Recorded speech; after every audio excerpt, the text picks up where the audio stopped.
Bonjour Jean-Luc Lemoyne. Bonjour Monsieur Philippe. Monsieur Jean-Luc, tous les jours vous intéressez à un programme pour nous. C'est votre session de rattrapage aujourd'hui. Je crois que vous êtes intéressé à cette fameuse tempête médiatique. Oui, impossible de passer à côté. Bruno en a parlé tout à l'heure, mais une tempête médiatique, ça tombe bien, parce qu'il est question de char à voile.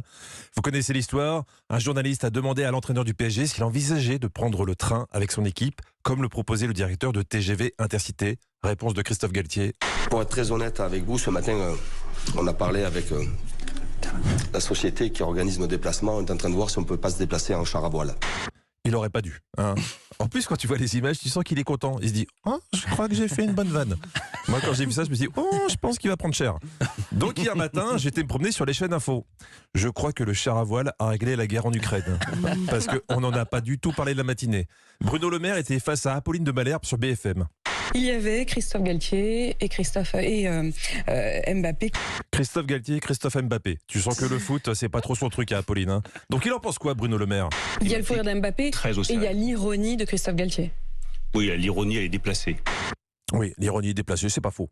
Mais je voulais avoir d'autres avis. Du coup, j'ai été voir Agnès Pannier-Runacher, la ministre de la Transition écologique, qui était au même moment sur CNews. Je crois surtout que la réaction de Fabien Galtier et de Kylian Mbappé...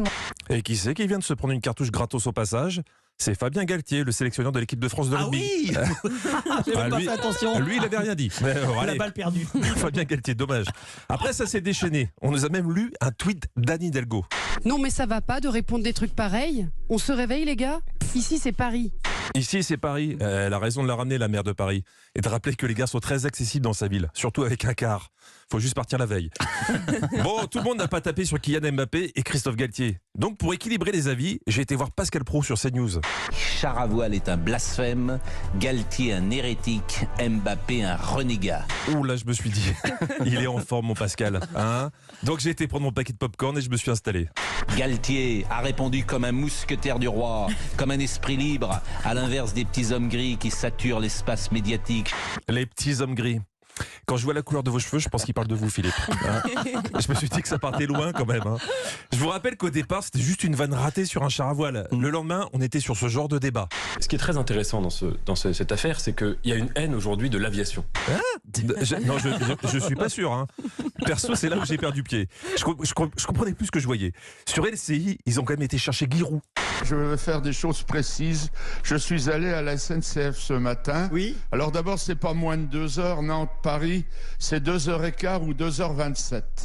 Quand tu déranges Giroud pour qu'il te donne les horaires de train, c'est vraiment que niveau programmation, t'es au bout du rouleau. Je vous assure, à un moment, il savait plus qui interroger. Tu penses quoi du fait que le PSG prenne un avion pour faire Paris-Nantes? Ils ont le droit de prendre un avion. Ouais, on est tous d'accord, les enfants sont des enfoirés.